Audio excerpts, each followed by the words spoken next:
instrumentos em tuas mãos, Pai. Os médicos são instrumentos em tuas mãos. Abençoa os médicos, unja-os, ilumina-os e dá-nos, ó Deus, a bênção de cura sobre Jaqueline, Pai. Nós pedimos com fé, nós não duvidamos e já te agradecemos pela bênção do Senhor na vida de Jaqueline. Nós te pedimos e agradecemos em nome de Jesus. Amém. Jaqueline, Deus te abençoe. Através de Simone, receba o abraço da igreja. Amém. Obrigado. Graças a Deus. Que bênção. Irmãos, abramos o texto sagrado do versículo mais conhecido da Bíblia, o versículo que os comentaristas bíblicos gostam de chamá-lo de a Bíblia em miniatura. João 3,16. Corretamente é reconhecido como a Bíblia em miniatura. É o resumo de toda a Bíblia. João 3,16. Leiamos todos juntos. É o mesmo texto de hoje pela manhã. Não é a mesma mensagem. É outra mensagem, ainda que sob o mesmo tema, o amor de Deus. Vamos juntos? Porque Deus amou ao mundo de tal maneira que deu seu Filho unigênito, para que todo que nele crê não pereça, mas tenha a vida eterna. Haja o que houver, aconteça o que for, seja onde for, o amor de Deus é derramado em nosso coração. O apóstolo Paulo diz isso em Romanos capítulo 5, versículos 4 e versículo 8. O amor de Deus é derramado em nosso coração, apesar de nós não merecíamos, nós nos tornamos ingratos diante de Deus, nós nos tornamos rebeldes diante de Deus, agressivos contra Deus, nós nos tornamos pelo pecado blasfemos contra Deus, mas Deus com amor eterno continua nos amando, com benignidade Ele continua nos atraindo e dizendo: não temas que eu sou contigo.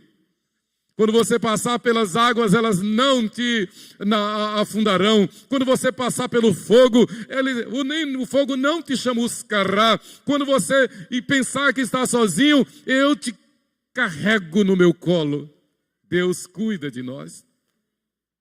Em abril e maio nós estivemos em São Paulo, lá na Igreja Presbiteriana da Penha. A Igreja Presbiteriana da Penha, o pastor, o titular é o reverendo Amauri, que é irmão de Sheila. E nós vimos de perto o trabalho que a igreja faz, dentre tantos trabalhos, o trabalho que a igreja faz na Cracolândia. E nós conhecemos a missionária que faz o trabalho ali. E conhecemos o testemunho dela. Ela chegou na igreja alguns anos atrás, desorientada, desnorteada, mas o Espírito Santo operou na vida daquela jovem. E ela se tornou membro da igreja, cresceu na igreja, é membro e missionária da igreja lá na Cracolândia. E naquele domingo que nós estávamos lá, houve uma apresentação do pessoal da igreja que trabalha, o pessoal da igreja, gente como vocês, membros da igreja, mas que resolveu evangelizar lá na Cracolândia. E você conhece a história da Cracolândia. Naquela noite, então, teve um testemunho, como nós vimos agora o testemunho de Simone, testemunho dos irmãos da igreja que trabalham lá. E eles trouxeram pessoas que foram alcançadas pelo evangelho lá. Gente que estava totalmente desorientada, gente que estava totalmente desenganada diante da sociedade e desenganada clinicamente pela medicina. Gente condenada à total desgraça. Dentre esses, agora gente recuperada. Nós conhecemos lá naquela semana, a igreja está em obras e um dos trabalhadores lá da obra é um desses recuperados lá. E a história dele, você pode imaginar, alguém que estava lá no fundo do poço, lá na Cracolândia, mas foi resgatado pela igreja. Este nem precisou passar por uma casa de recuperação, recuperou-se, houve um milagre instantâneo e logo está trabalhando lá na igreja, como pedreiro lá na igreja, naquela obra. Mas não é sobre esse caso que eu quero falar sobre o caso de uma jovem senhora. E quando apresentaram o retrato dela, e quando ela deu testemunho da maneira como ela foi encontrada, um mulambo de gente, um trapo de gente, totalmente numa desgraça total, no fundo do poço do crack, de todo tipo de droga, de todo tipo de destruição. Mas aquele pessoal da igreja continuou investindo, continuou evangelizando. E naquela noite nós ouvimos o testemunho dela, ela dando o testemunho de como Jesus libertou. Alguém que estava totalmente desenganada diante da sociedade, desenganada clinicamente, estava a um passo da morte. Mas graças ao Evangelho, graças ao amor de Deus, graças a gente como vocês, que no domingo à tarde sai do conforto de sua casa e vai evangelizar lá na Cracolândia. Aquela jovem senhora foi alcançada. Naquele domingo ela deu testemunho, literalmente uma nova criatura. Irmão, só tem uma explicação, é o amor de Deus. Guardando as devidas proporções, todos nós estávamos perdidos. Porque enquanto o Evangelho não nos alcançou, enquanto nós não entendemos a mensagem do Evangelho, nós estávamos fadados à condenação. O apóstolo Paulo diz que nós estávamos mortos nos nossos delitos e pecados. Efésios 2:1, Colossenses 1:13, o apóstolo Paulo diz que nós estávamos no império das trevas. Nós estávamos na condição, na situação daquela jovem senhora, irmã nossa agora. Queridos, só há uma explicação para isso. É o amor de Deus. Quando o amor de Deus toca, quando o pecador reconhece o amor de Deus, ele só tem um motivo: agradecer a Deus. Ele só tem uma resposta: exaltar a Deus. Pensando na grandeza do amor de Deus, na descrição do amor de Deus, eu me lembro que quando Yuri Gagarin, o primeiro homem a dar uma volta sobre a órbita terrestre, fora da órbita terrestre, ele foi lá, aquele russo deu a volta lá, várias voltas, circundando o globo terrestre. Quando pousou lá na Sibéria, ele disse: não vi nada de Deus. Deus não existe. Eu rodei lá pelo universo, eu rodei lá pelo céu e não vi Deus. Por outro lado, quando em 1969, Michael Collins, Neil Armstrong e Edwin Aldrin pousaram no solo lunar, e o primeiro homem a pisar na Lua, Neil Armstrong, a primeira coisa que ele fez, depois de fincar uma bandeira da sua pátria, foi abrir a Bíblia no Salmo 8. Neil Armstrong abriu a Bíblia no Salmo 8 e começou a ler. E isso foi transmitido para o mundo todo. Apenas a China comunista não permitiu a transmissão. E ele leu: ó Senhor, Senhor nosso, quão magnífico em toda a terra é o teu nome, pois expuseste nos céus a tua majestade, da boca de pequeninos e crianças de peito suscitaste força, por causa dos teus adversários, para fazeres emudecer o inimigo e o vingador. Quando contemplo os teus céus, obra dos teus dedos, e a lua e as estrelas que estabeleceste, que é o homem que dele te lembres, e o filho do homem que o visites, fizeste, no entanto, por um pouco menor do que Deus, e de glória e de honra o coroaste, deste-lhe domínio sobre as obras da tua mão, e sob seus pés tudo lhe puseste. Ovelhas e bois todos, e também os animais do campo, as aves do céu e os peixes do mar, e tudo que percorre as sendas dos mares. Ó Senhor, Senhor nosso, quão magnífico em toda a terra é o teu nome. Que diferença! Um movido pelo ódio, outro movido pelo amor de Deus.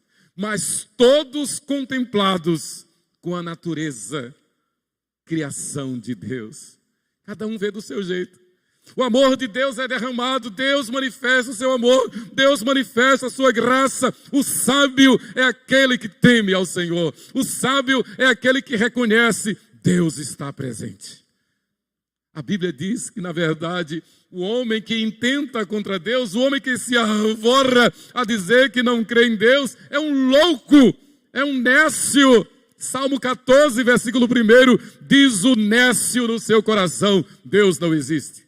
Na verdade, filosoficamente já foi comprovado que o ateu de verdade, ele não existe. No fundo, esse que se diz ateu, no fundo, filosoficamente e logicamente, é alguém que se acha no direito de confrontar Deus. Então ele imagina que Deus é um seu parceiro. E ele se acha então no direito de discutir com Deus. Mas Deus não deixa a sua glória para satisfazer a carnalidade de ninguém. Deus é Deus. É como disse o profeta: Deus está no seu santo templo. Cale-se diante dele toda a terra. Quem és tu, homem, para discutires com Deus? Diz o apóstolo Paulo. Queridos, eu quero falar sobre a descrição do amor de Deus. Então, nesse texto, como nós vimos hoje pela manhã, Jesus Cristo recebe a visita fortuita do doutor Nicodemos. Nicodemos, das maiores autoridades judaicas, dos maiores conhecedores, um enciclopedista hebraico. Conhecia toda a Torá, conhecia todas as leis. E as leis não são apenas os 10 mandamentos, há centenas, milhares de leis na cultura judaica. Para ser um do Sinédrio, para ser um dos 70 do Sinédrio, era preciso ser realmente um PhD em cultura hebraica. Nicodemos foi um desses homens. Certamente ele ouviu a fama de Jesus. Aquele homem de Nazaré, aquele galileu, aquele filho de um carpinteiro que está fazendo prodígios, que está fazendo maravilhas. Ele arrasta multidões.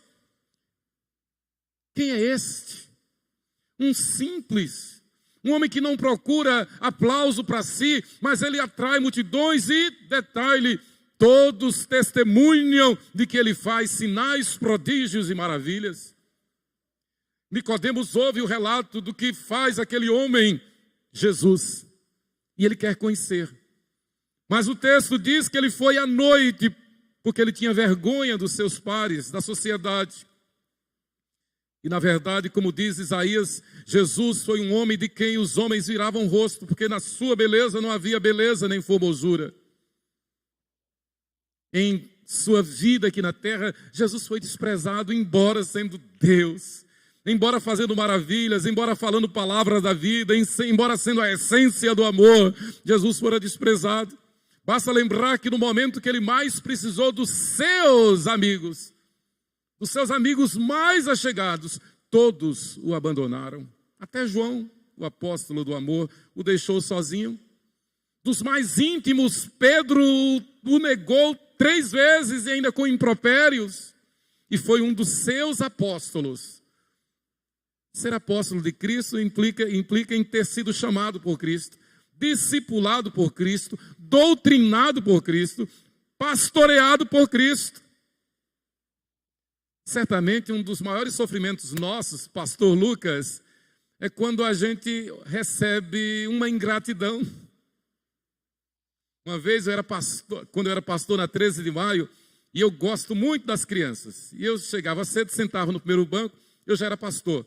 E as crianças chegaram, assim como a Ana Clara. Eu chego, a Ana Clara diz: olha o pastor, ô Glória. Ana Clara faz assim: olha o pastor, ô Glória. Ou então Alice, de Miltinho e Ana Alice. Ela me chama de pastor vovô. A bênção. Eu sou tio-avô dela então, né mesmo. Então as crianças lá na 13 de maio, elas pegaram minha mão e começaram a passar a mão na minha mão. Pegar na minha mão. E uma delas disse: mas a mão do pastor é tão fina. Agora não está muito fina não, né meu amor? Está arranhando. A mão do pastor é tão fina. E uma disse: o senhor não trabalha não? E a outra respondeu, uma terceira respondeu: a mão do pastor é fina. Não tem calo, porque os calos do pastor são no coração. Uma criança. Os calos do pastor não estão nas mãos, estão no coração. No início do meu pastorado, eu acho que nem tinha calo ainda no coração, mas já tinha, né? Mas da boca de pequeninos, crianças de peito, o Senhor suscita força, perfeito louvor. Mais uma ilustração. Essa semana visitando a nossa querida irmã Herta Araújo, que nos passou um susto. Parecia que tinha sido infarto, o médico pensou que foi infarto, fez o cateterismo, não foi infarto. Graças a Deus. Então visitei 2 vezes essa semana a Herta. E Herta contou então um testemunho. Ela chegou, falou para Nena, sua filha: Nena, olha, saiu o salário, então não esqueça de colocar o dízimo, e o dízimo tal e tal. E ela dá o dízimo do falecido esposo dela, o presbítero Simões, e o dízimo então é para a igreja lá em Riachão do Dantas. Aí, e Olívia, sua neta, Olívia tem o quê? Uns 8 anos, ouviu a história. Quando foi no outro dia, ela disse: ô voinha, a senhora não é membro na 12 de agosto? Por que a senhora manda o dízimo para outra igreja? E Herta disse que ficou sem ação. Explicou que aquele dízimo, o dela era daqui, aquele era do esposo, que mandava lá para Riachão a vida toda. Mas o que eu quero dizer é que Deus suscita a força da criança. E a criança fala com autoridade, na sua inocência, na sua simplicidade. Queridos, o amor de Deus para conosco, Deus nos trata como se nós fôssemos crianças, literalmente. E Ele diz que nos conduz no seu colo. Ele diz que nos carrega no seu colo. É o amor de Deus. Nicodemos, ele quer conhecer Jesus, mas ao invés de agir com a simplicidade de uma criança, ele usa da vaidade, ele usa do orgulho, ele usa da soberba. O texto diz que ele vai à noite com vergonha dos seus colegas. Jesus era um homem do povo, do povão, simples. Para eles, Jesus não tinha cultura nenhuma. Para eles, Jesus não tinha escola nenhuma, não tinha frequentado, era um analfabeto. Ele vai.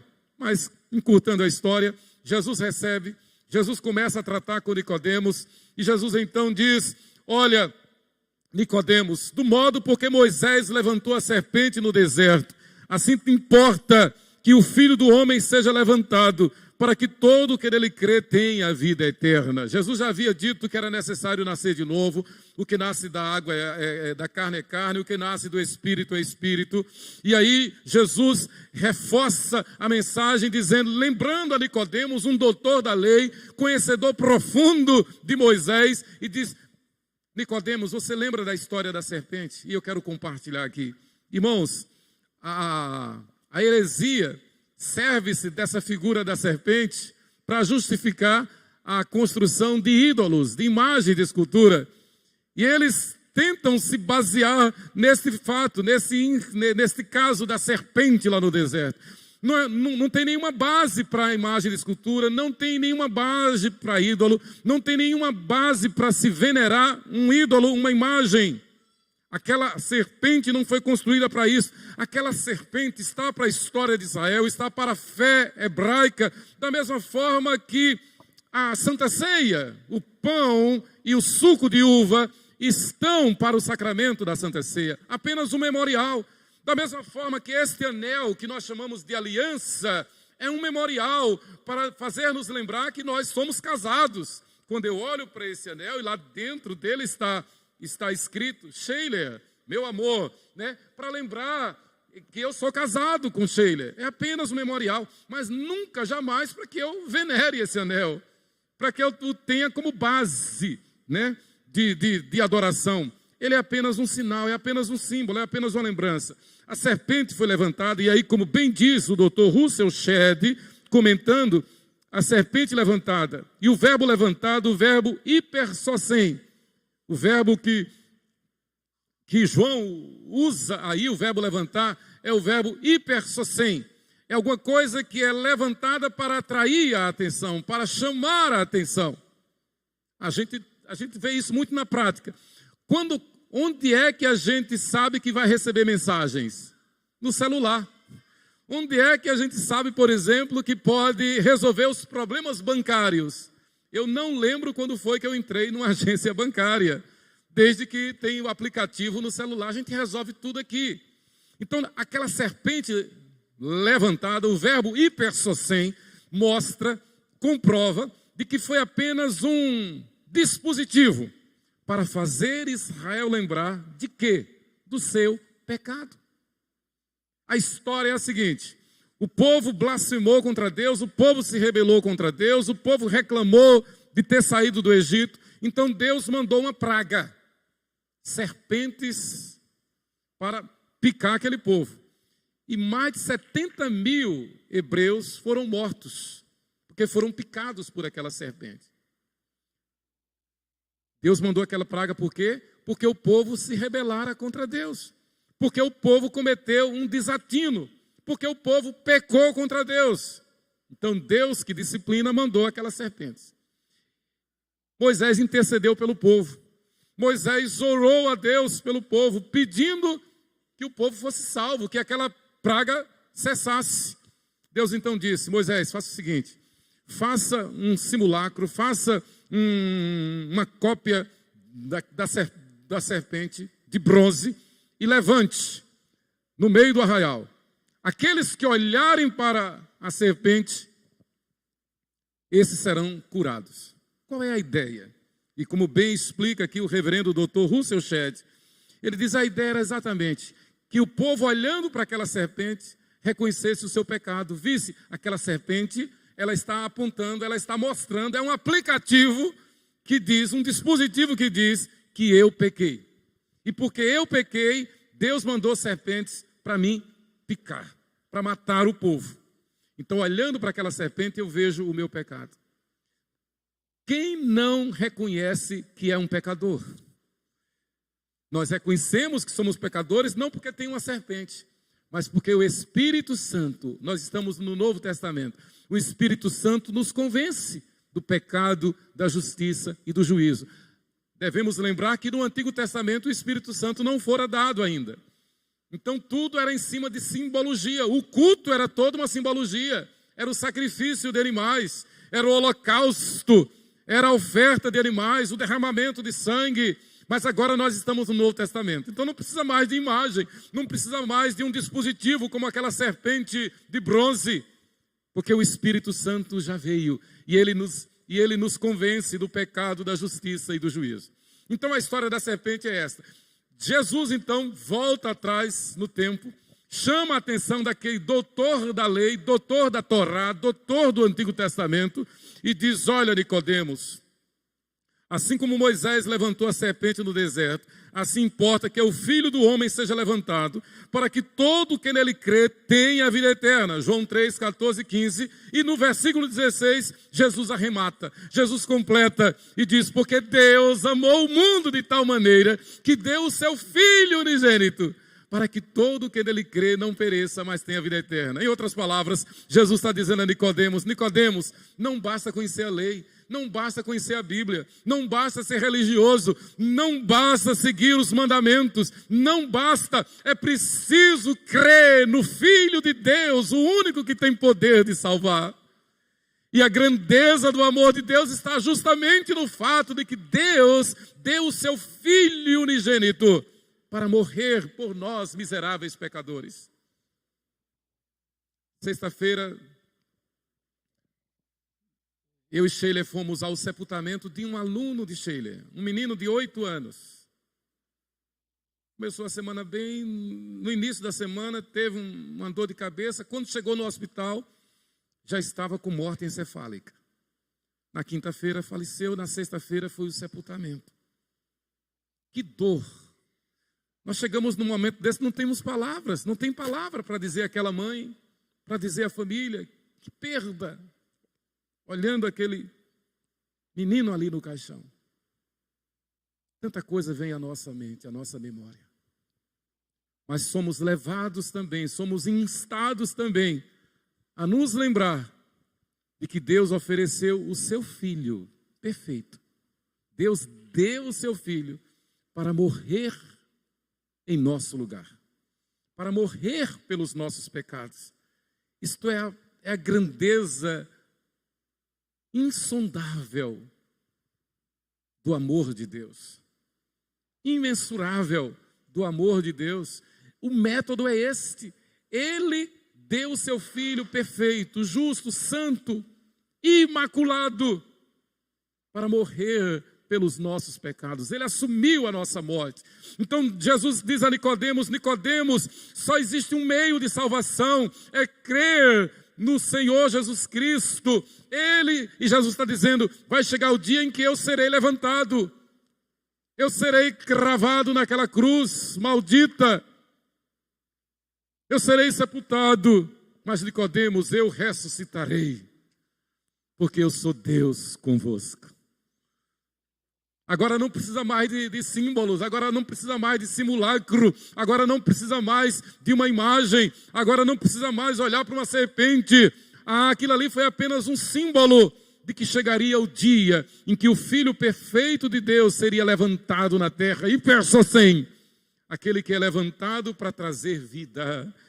É que na verdade significa o verbo hipersocem no grego, aquele que é levantado para trazer vida. Louvado seja Deus.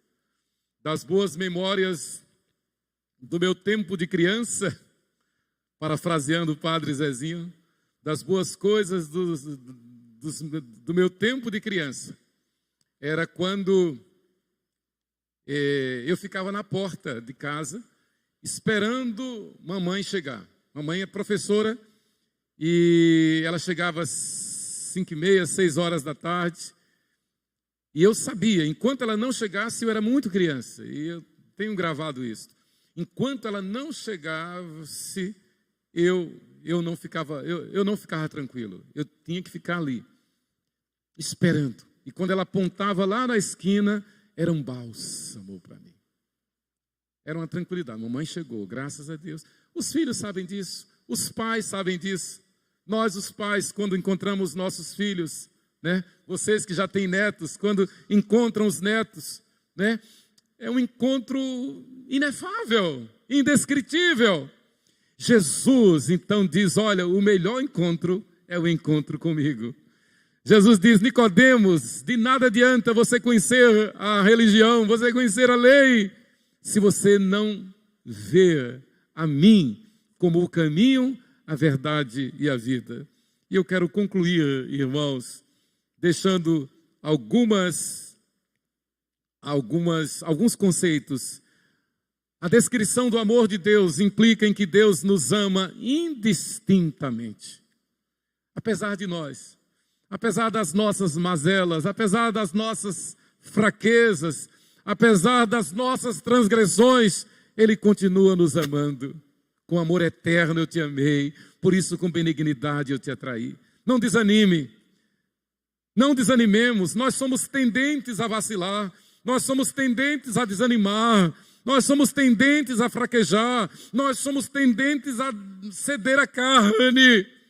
Mas o Senhor diz: eu te amo, do jeito que você é.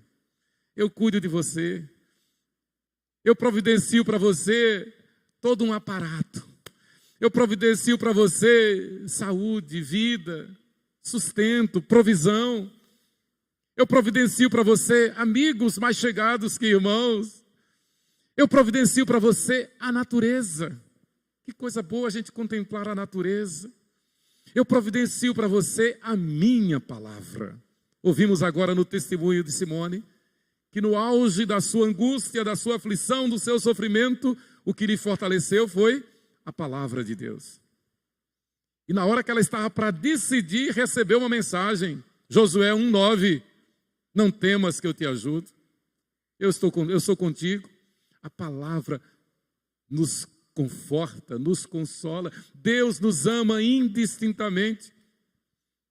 Melhor, Deus preparou para nós aqui na terra uma família que eu gosto de chamar a família maior, a família do sangue de Jesus. A família formada por nós que fomos lavados e redimidos pelo sangue de Jesus. A família que tem um DNA diferente do biológico. Nós temos o DNA de Jesus Cristo, porque o sangue dele está sobre nós.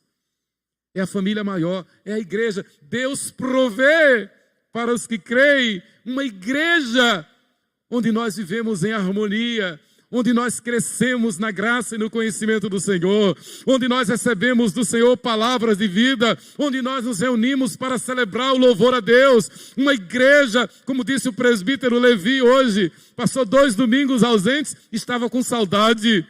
E Levi completou dizendo, não tem coisa melhor do que estar no meio do povo de Deus. Deus provê para nós uma família maravilhosa. Mas em segundo lugar, primeiro, Deus nos ama indistintamente. Em segundo lugar, Deus nos ama disciplinando, graças a Deus, porque Deus nos corrige. Já pensou? Se não houvesse correção, nós nos perderíamos.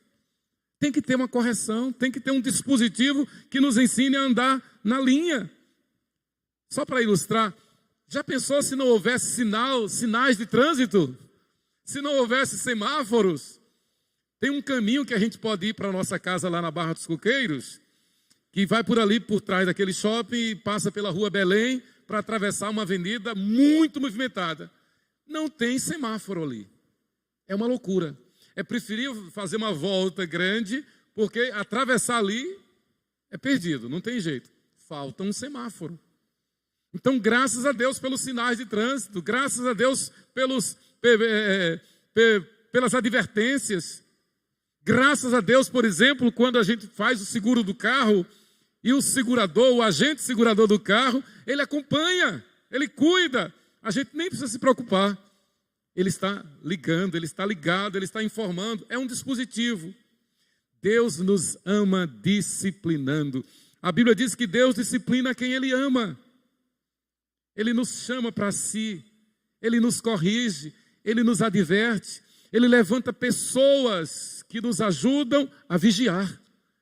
Ele levanta pessoas que nos ajudam a andar no caminho certo. É um dos artifícios da pregação, é um dos motivos da pregação. É um dos objetivos da pregação. É fazer o povo de Deus andar no caminho certo, conforme a palavra de Deus, a ministração da palavra. Hebreus capítulo 12, versículo 6, diz que Deus disciplina a quem Ele ama.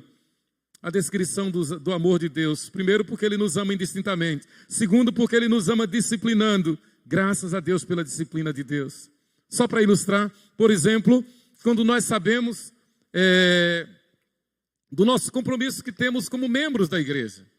Eu gosto sempre de lembrar de que onde eu não estou só, mas eu estou representando a Igreja Presbiteriana 12 de agosto.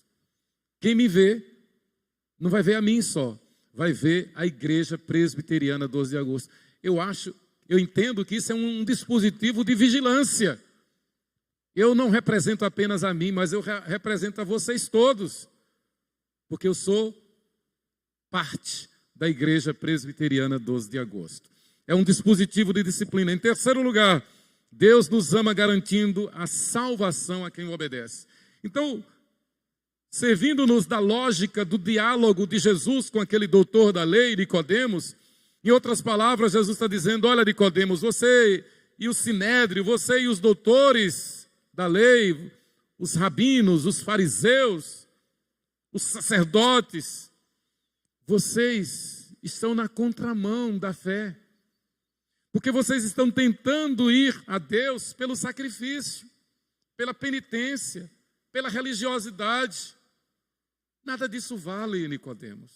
Vocês precisam submeter-se ao meu amor.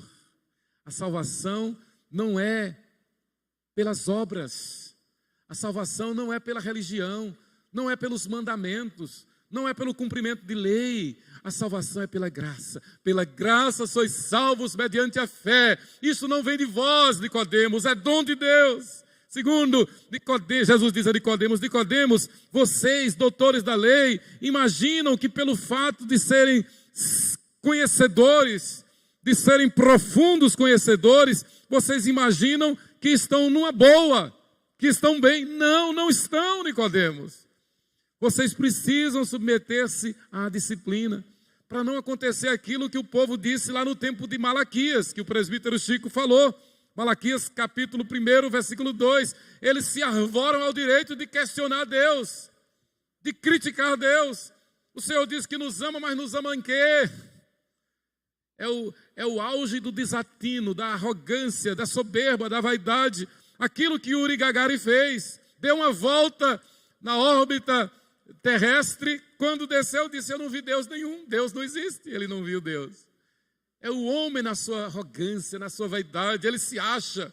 Jesus disse: Nicodemos, aceite a minha disciplina. A disciplina de Deus está na sua palavra. E o salmista diz: quanto amo a tua lei, é a minha meditação todo dia. Escondi a tua palavra no meu coração, para não pecar contra ti. Mas em terceiro lugar, concluindo, Deus ama garantindo a salvação a quem o obedece. Jesus então diz a Nicodemos, em outras palavras: Nicodemos, não basta conhecer, é preciso obedecer. E ele diz: para que todo aquele que nele crê não pereça, mas tenha a vida eterna. E o verbo perecer no grego significa apodrecer estando vivo. Jesus então, em outras palavras, está dizendo: Nicodemo, você todo bonitão, você todo formado, bem formado aí, você é uma autoridade, das maiores autoridades da nação de Israel, você que se envaidece, você que se orgulha de ser um membro do Sinédrio, Nicodemos, você está podre. Você, sem mim, nada é. Lá adiante Jesus vai dizer: sem mim, nada podereis fazer. Nicodemos, você não é nada. Baixa a bola. Desça do teu pedestal. Porque quem não crê em mim, perecerá. Para que todo aquele que nele crê não apodreça estando vivo, mas tenha já a vida eterna.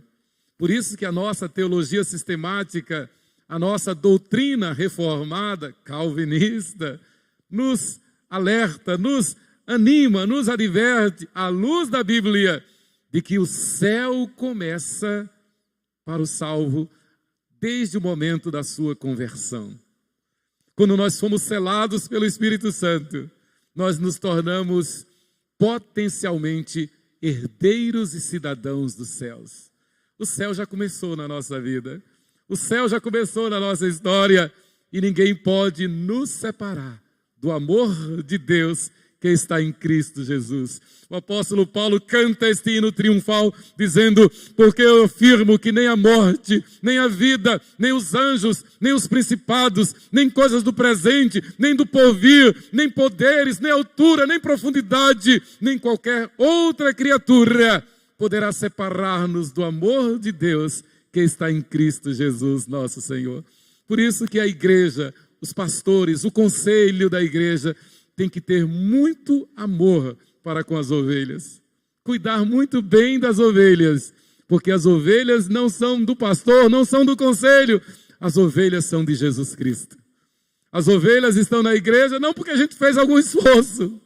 Aquela jovem senhora que deu testemunho lá na igreja da Penha, que foi libertada da Cracolândia. Você olha para ela hoje, você diz: essa menina é nota 10, é bonita e tal. Você não imagina quem era. É o contrário, totalmente o contrário. Então quem trouxe aquela menina da Cracolândia não foi a igreja da Penha. Foi o amor de Deus derramado naquele lugar, derramado no coração daquela menina. E hoje, literalmente, uma nova criatura. Então, quem, na verdade, garante a igreja, sustenta a igreja, não somos nós, os pastores, os presbíteros, não é a tradição, não é o nome, não é a placa, não é a teologia. Quem nos sustenta na família da fé é aquele que deu a sua vida por nós. É aquele que derramou o seu sangue, aquele que morreu pelos nossos pecados, mas que ao terceiro dia ressuscitou. A descrição do amor de Deus está em que Ele ama, garantindo a salvação a quem obedece. A maior prova de que Deus é totalmente amoroso está em que Ele ofereceu o seu Filho unigênito, perfeito, Jesus Cristo, para ser o nosso resgatador, o nosso Goel.